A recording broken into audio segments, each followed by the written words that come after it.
Welcome to camps al-Hol and al-Roj in northern Syria, the fates of which remain uncertain after the fall of tyrant Bashar al-Assad. It is warned these stark detention centres are now the breeding ground for the next generation of the bloodthirsty cult.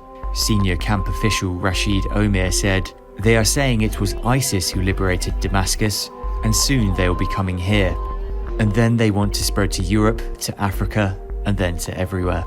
The two sprawling sites hold a total of nearly 60,000, including ISIS fighters, families and children. At least 6,000 Westerners are still held among them, including infamous jihadi bride Shamima Begum, the 25-year-old from London. Yeah, can you get out, please? I don't want to talk to you. Can we talk to you? No, get out. Is that you, Shamima, yeah? Yes, can you get out? Can we speak to you? No, I didn't say that you can come in here, get... No, we're not in the tent, so we're outside. I'm from Britain as well. Are you missing Christmas in Britain? Oh well, Merry Christmas. Another Christmas here, eh?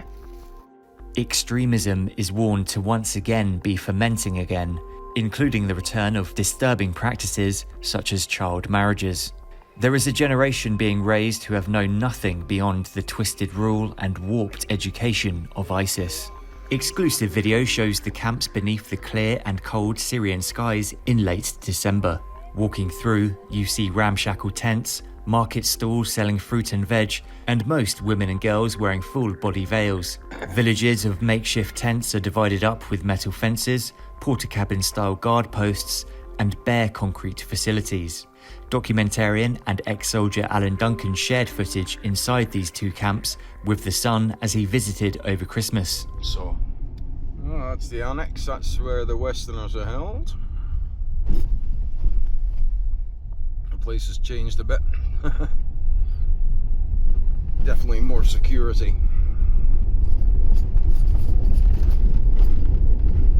You're holding some of the most evil people in the world in here, so.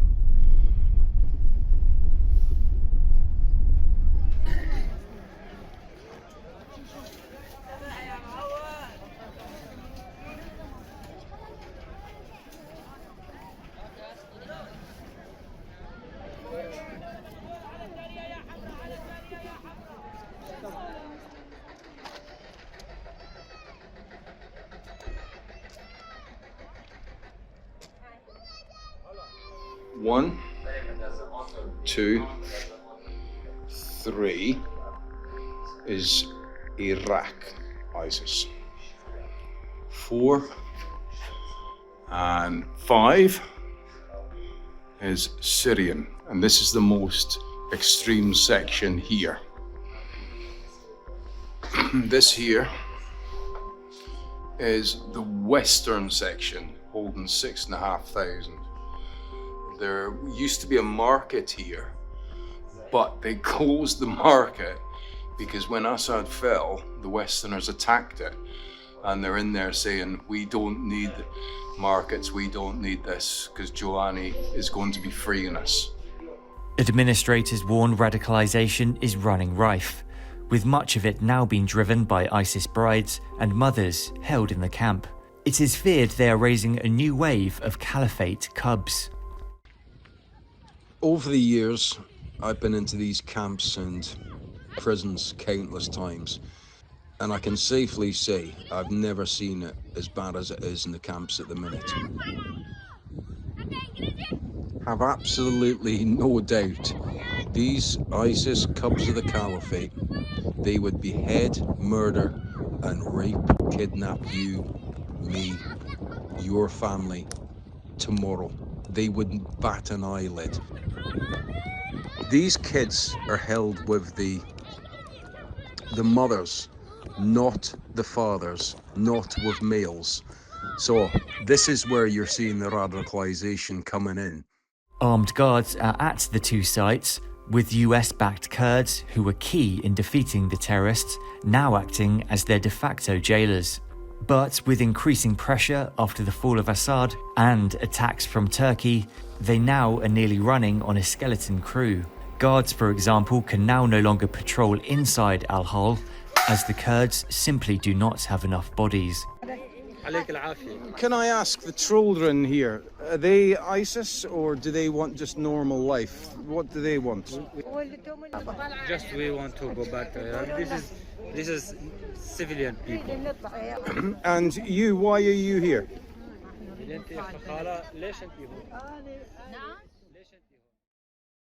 So we get out from Iraq because there was shelling and bombing by aircraft. Many of those held here have been disowned by their home nations for their crimes, leaving them stuck in limbo.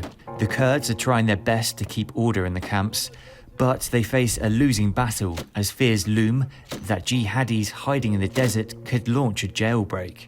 They warn the most radical of the camp's inhabitants are increasingly emboldened by the fall of Assad.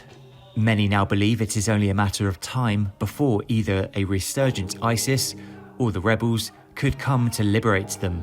Al-Roj is home to women and children who were family members of ISIS fighters who slaughtered their way across the Middle East, while the much larger al-Hol also holds males. Camp guards gave filmmaker Duncan a sanctioned tour of both sprawling facilities, and in an eye-opening interview, one camp administrator at al-Roj, Rashid Omer, who has worked at the facility for 5 years, sounded the alarm. Speaking via a translator, Omer said, "The kids are becoming more radical. We used to send them to rehabilitation centres when they were 13, but there were a lot of complaints as we would separate them from their mothers. We used to send them to schools and they changed their minds, but now we can't do that, and they're getting more radical." He explained radical cells in the camp have carefully coordinated meetings under the cover of darkness. They tell us because of the loss of control of Syria in 2 or 3 days, they will be liberated. They have more hope. They think the Turks or the militias will come to free them. Omer declined to be pictured or filmed due to fears of his safety, but was happy to be named.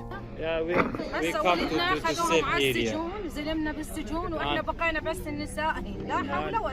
And our men in the prison. So your men were ISIS? زوجك وينه؟ بالسجن ولادي بالسجن ليش؟ ليش كل من جاهين على المخيم اخذوهم Everybody come to من حق العمر اخذوهم كل from نزلوا Baghdad. الزلم Oh, وخلوهم you were all captured in Baghouz, all of you. اعتقلوا عند مخيم عند حقل العمر. حق العمر Yeah. لا هنا هم كلهم مو بس رجلي وابن.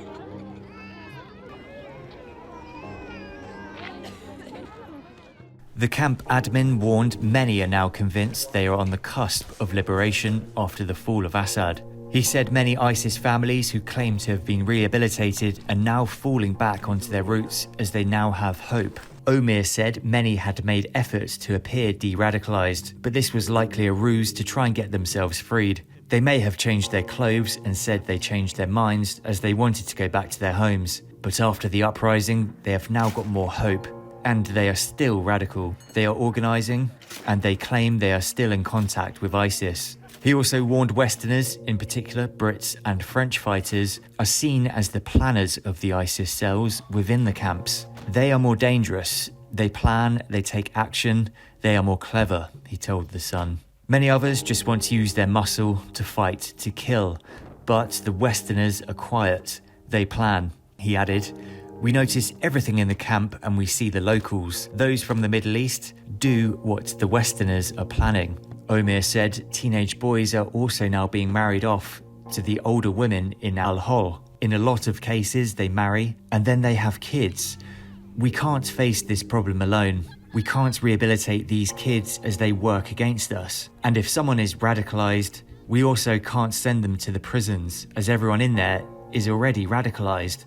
Omer said, the reality is they are not changing. This is not a normal camp. This is a bomb.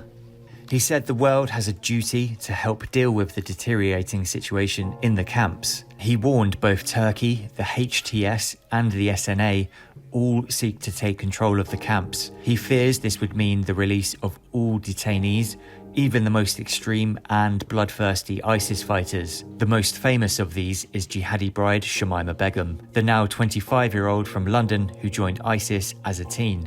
Begum swore at Duncan and declined to be interviewed when he was led to her tent by one of the camp's guards. Most of these jihadis and their families are now stateless, having been rejected by their nations of birth. The question of what to do with them looms large once again after a top aide of Donald Trump said they want to send them home. Al-Hol and al-Roj are run by the Syrian Democratic Forces, SDF, a Kurdish-led US-backed militia which was instrumental in defeating ISIS. They also run prisons for the most extreme ISIS fighters, with the US estimating some 2,000 can still be classed as highly dangerous. But right now, they act merely as jailers, with no clear roadmap of what to do with the thousands and thousands held in detention, or with simply nowhere else to go. The camps have also been attacked by ISIS remnants who continue to gather strength in the desert and who have been emboldened by the fall of Assad. SDF intelligence suggests the cult is plotting a mass jailbreak and could strike both prisons